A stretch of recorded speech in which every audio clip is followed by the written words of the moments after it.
काय म्हणत असतो, एंडोथर्मिक रिएक्शन असं म्हणत असतो. मग ज्यावेळेस हीट आपण सप्लाय करू, हीट ह्या ठिकाणी काय करू, सप्लाय करू, किंवा आपण टेम्परेचर इन्क्रीज करू. टेम्परेचर इन्क्रीज केल्याच्या नंतर हे या ठिकाणी काय होणार आहे, सोल्युबिलिटी काय होणार आहे, इन्क्रीज होणार आहे. सोल्युबिलिटी काय होणार आहे या ठिकाणी, इन्क्रीज होणार आहे. कारण ही रिएक्शन कोणत्या टाइपची आहे, एंडोथर्मिक रिएक्शन आहे. आणि ही कशामुळे होणार आहे, हीट इन्क्रीज केली आपण, हीट वाढवली किंवा टेम्परेचर जर वाढवलं तर सोल्युबिलिटी ही काय होणार आहे, इन्क्रीज होणार आहे. हे अकॉर्डिंग टू असणार आहे ली-चॅटलियर प्रिन्सिपल. ली-चॅटलियर प्रिन्सिपल गेल्या वर्षी आपण इक्विलिब्रियम ह्या चॅप्टर मध्ये बघितलेलं होतं. ही जी काही सोल्युबिलिटी इन्क्रीज होणार आहे, ही इन्क्रीज कशामुळे होणार आहे, हीट किंवा टेम्परेचर इन्क्रीज केल्यामुळे सोल्युबिलिटी वाढणार आहे. तर ही कशामुळे वाढणार आहे, ली-चॅटलियर प्रिन्सिपल. तर टेम्परेचर दिलं म्हणजे काय होणार आहे, स्ट्रेस वाढणार आहे. आणि स्ट्रेस कशामुळे वाढणार आहे, टेम्परेचर इन्क्रीज झाल्यामुळे. आता आपल्याला काय करावं लागेल, स्ट्रेस जर कमी करायचा असेल तर स्ट्रेस कमी कधी होणार आहे, तर टेम्परेचर आपण कमी केलं तर टेम्परेचर कमी कधी होणार आहे, ज्यावेळेस ही रिएक्शन जास्त प्रमाणात झाली. मग ही रिएक्शन जास्त प्रमाणात व्हायली म्हणजे KClCH2 मध्ये काय होईल, डिसोल्युशन जास्त होईल, सोल्युबिलिटी काय होईल, आपोआप इन्क्रीज होईल. कोणत्या ह्याच्यानुसार, प्रिन्सिपल नुसार मी सांगितलं मी आता, ली-चॅटलियर प्रिन्सिपल. कशामुळे, तर टेम्परेचर वाढलं तर काय होणार आहे, स्ट्रेस वाढणार आहे. कशामुळे वाढला स्ट्रेस, टेम्परेचर इन्क्रीज झाल्यामुळे स्ट्रेस वाढला. तर स्ट्रेस कमी कधी होईल, टेम्परेचर कमी झाल्यामुळे. टेम्परेचर कमी कधी होणार आहे, ही एंडोथर्मिक रिएक्शन झाल्याच्या नंतर. कोणती एंडोथर्मिक रिएक्शन, KCl+H2 हे सोल्युशन. आणि त्यामुळे ही काय होईल, ही रिएक्शन जास्त प्रमाणात होईल. ही रिएक्शन जास्त प्रमाणात होईल म्हणजे KClCH2 मध्ये डिसोल्युशन जास्त होईल म्हणजे सोल्युबिलिटी काय होईल, इन्क्रीज होईल आपोआप. हे झालं कशाच्या संदर्भात, KCl+H2. अशा काही बऱ्याचशा रिएक्शन्स आहेत दुसऱ्या की ज्याच्यामध्ये हीट काय होत असते, इव्हॉल्व होत असते, एक्झोथर्मिक रिएक्शन असतात. आता बघा बऱ्याचशा अशा रिएक्शन आहे, Li2SO4. हे जेव्हा आपण H2 मध्ये ऍड करण्याचं आपण जे काही सोल्युशन तयार होणार आहे, ही रिएक्शन झाल्याच्या नंतर ही एक्झोथर्मिक रिएक्शन आहे. एक्झोथर्मिक रिएक्शन आहे. आता एक्झोथर्मिक रिएक्शन आहे म्हटल्याच्या नंतर ही रिएक्शन झाल्याच्या नंतर हीट काय होत असते, बाहेर पडत असते, हीट इव्हॉल्व होत असते. मग जर आपण इथं टेम्परेचर जर इन्क्रीज केलं,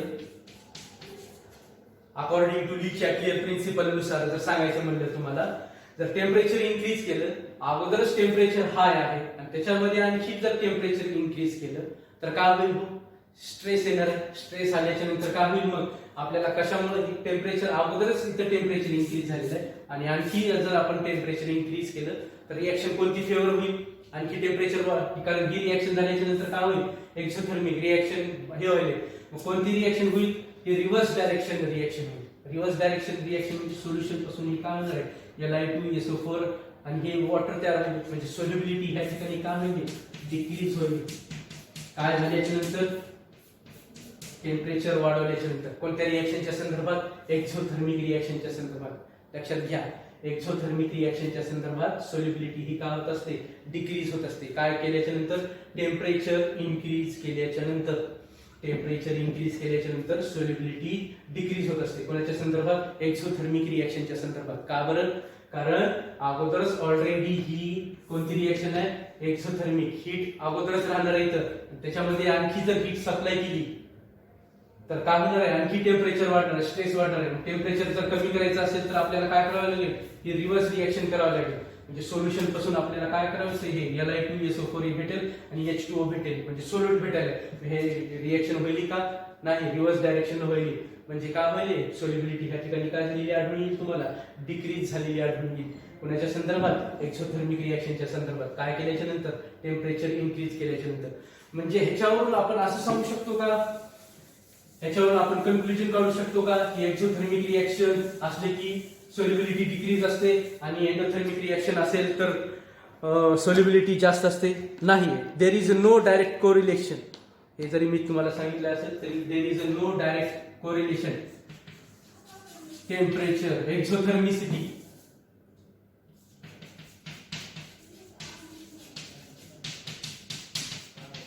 आणि एंडोथर्मिसिटी हे डायरेक्ट रिलेशन नाहीये. किंवा टेम्परेचरची आपण काय म्हणूया ह्या ठिकाणी रिलेशन किंवा सॉल्युबिलिटीची रिलेशन नाहीये ह्या संदर्भात. तर आता एक्सपेरिमेंट केलेले आहेत आणि ह्या एक्सपेरिमेंट मध्ये काही एक्सपेरिमेंट केलेले आहेत. तुम्हाला ह्या ठिकाणी ग्राफ दाखवलेला असेल. पेज नंबर आपल्या बोर्डाच्या पुस्तकामध्ये पेज नंबर 30 वर एक ग्राफ दाखवलेला आहे आणि तो ग्राफ ह्या अशा प्रकारे आहे. थोडाफार एक्स ऍक्सिस आणि वाय ऍक्सिस काही एक्सपेरिमेंटल ऑब्झर्वेशन डिपेंड आहे किंवा स्टडी केलेली आहे. त्याच्यामध्ये हे एक्स ऍक्सिस वर आहे टेम्परेचर आणि ह्या ठिकाणी वाय ऍक्सिस वर दिलेलं आहे तुम्हाला सॉल्युबिलिटी.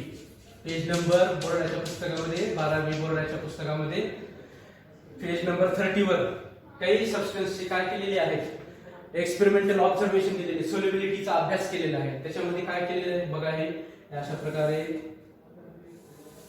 NaCl आहे, KCl आहे, बरोबर आहे का.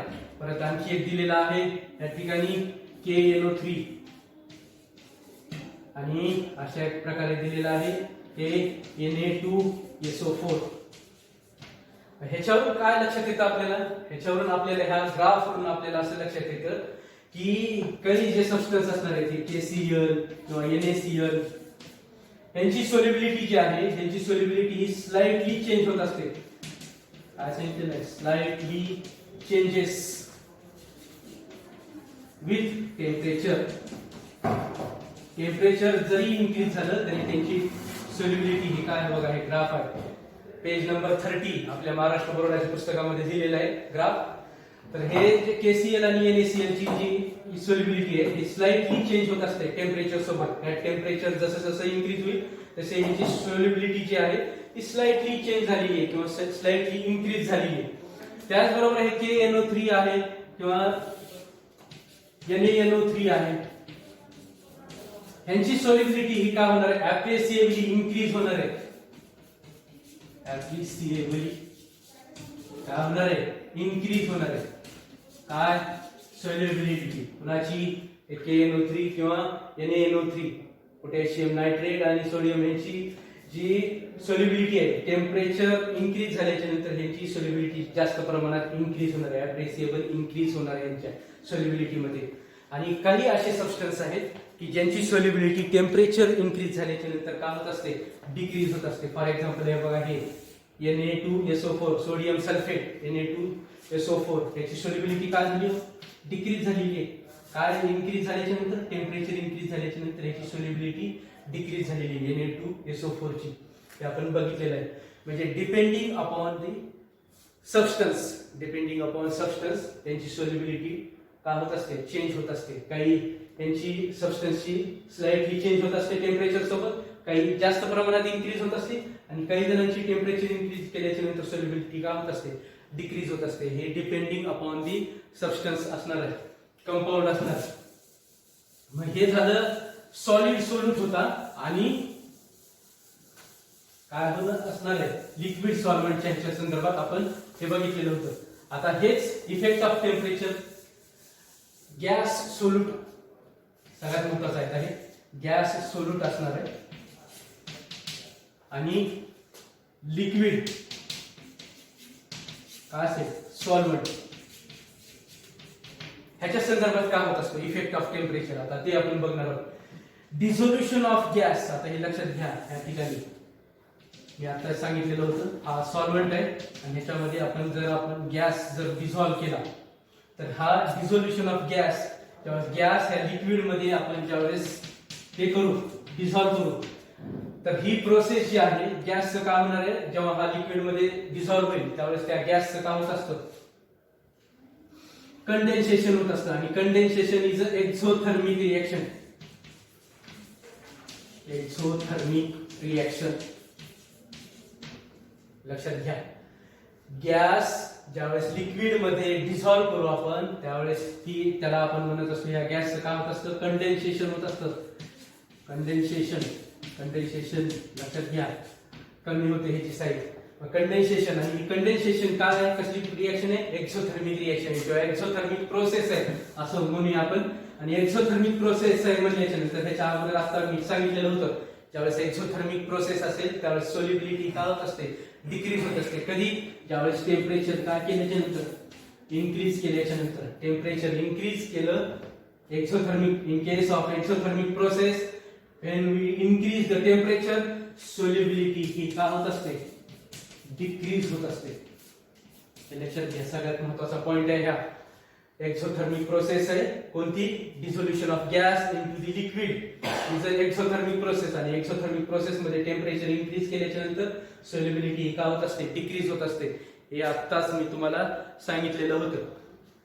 म्हणून याच्या संदर्भात एक एक्झाम्पल आहे की म्हणून एक्झाम्पल याच्या रिझन विचारू शकतात तुम्हाला की व्हाय the aquatic animals prefer to stay at the bottom of the lake during summer. समरच्या वेळेस हे aquatic animals जे आहेत पॉन्ड किंवा ह्याच्यामधले सी मधले ते काय होत असतात prefer to stay at the bottom of the बॉटमला प्रिफर करत असतात राहायला. का बरं प्रिफर करत असतात कारण जर मी आता सांगितलं हे समजा हे अशा प्रकारे हे सरफेस एरिया आहे पॉन्डचा तळ आहे आणि सूर्यकिरण इथं पडतील उन्हाळ्यामध्ये तर हे काय होणार आहे तर टेम्परेचर इन्क्रीज होणार आहे आणि टेम्परेचर इन्क्रीज झालं की मी आता सांगितलं होते सोल्युबिलिटी काय होणार आहे डिक्रीज होणार आहे आणि ह्या वॉटर मधलं O2 ऑक्सिजनची लेवल ही काय होणार आहे डिक्रीज होणार आहे. काय केल्याच्या नंतर टेम्परेचर इन्क्रीज केल्याच्या नंतर कारण टेम्परेचर इन्क्रीज केल्याच्या नंतर सोल्युबिलिटी काय होत असते डिक्रीज होत असते आणि म्हणून ऑक्सिजन ह्या ठिकाणी ह्या सरफेसवर काय राहत नाही कमी होते त्याची लेवल आणि म्हणून जे aquatic animals जे असतात ते aquatic animals प्रिफर करत असतात कुठं राहायला बॉटमला राहण्यासाठी प्रिफर करत असतात. ठीक आहे इथपर्यंत हे होणार नाही टेम्परेचर इन्क्रीज होणार नाही टेम्परेचर इन्क्रीज होणार नाही आणि म्हणून सोल्युबिलिटी सुद्धा काय होणार नाही डिक्रीज होणार नाही. लक्षात येते. हे कोणाच्या संदर्भात सांगितलं मी इफेक्ट ऑफ टेम्परेचर आणि कोणत्या सोल्युशनच्या संदर्भात गॅस सोल्यूट आहे आणि लिक्विड सॉल्व्हंट आहे ह्या संदर्भात सांगितलं इफेक्ट ऑफ टेम्परेचर. काय होतं गॅस ज्यावेळेस लिक्विड मध्ये डिसॉल्व्ह होतो ती कोणती प्रोसेस आहे कंडेन्सेशन आणि कंडेन्सेशन ही कसली प्रोसेस आहे एक्झोथर्मिक आणि एक्झोथर्मिक प्रोसेस मध्ये मी आता सांगितलेलं होतं टेम्परेचर इन्क्रीज केल्याच्या नंतर सोल्युबिलिटी काय होत असते डिक्रीज होत असते आणि म्हणून मी आता ह्याच्यावर आधारित एक एक्झाम्पल काय सांगितलं की जे aquatic animals असतात ते aquatic animals ड्युरिंग समर उन्हाळ्यामध्ये सरफेसवर न राहता कुठं राहण्याचा प्रिफर करत असतात बॉटमला राहण्याचा प्रयत्न करत असतात. कारण बॉटमला टेम्परेचर कमी असतं आणि टेम्परेचर कमी असल्यामुळे काय होत असतं सोल्युबिलिटी ऑक्सिजनची जास्त असते आणि त्यांना ऑक्सिजन भेटत असतो. पण सरफेसला काय असणार आहे टेम्परेचर जास्त असणार आहे. टेम्परेचर जास्त झालं म्हणजे इथं सांगितलं मी सोल्युबिलिटी ही काय असते कमी असते. कोणाची गॅसची ऑक्सिजन गॅसची सोल्युबिलिटी कमी राहणार आहे त्यांना ऑक्सिजन भेटणार नाही आणि त्याच्यामुळे ते काय होतील प्रिफर कुठं भेटणार आहे stay at the bottom of the lake. तर हे आपण एवढा पार्ट बघितलेला आहे. तिसरा जो फॅक्टर आहे कोणता इफेक्ट ऑफ प्रेशर. तर तो इफेक्ट ऑफ प्रेशर आपण काय करणार पुढच्या ह्याच्यामध्ये काय करणार बघणार आहोत.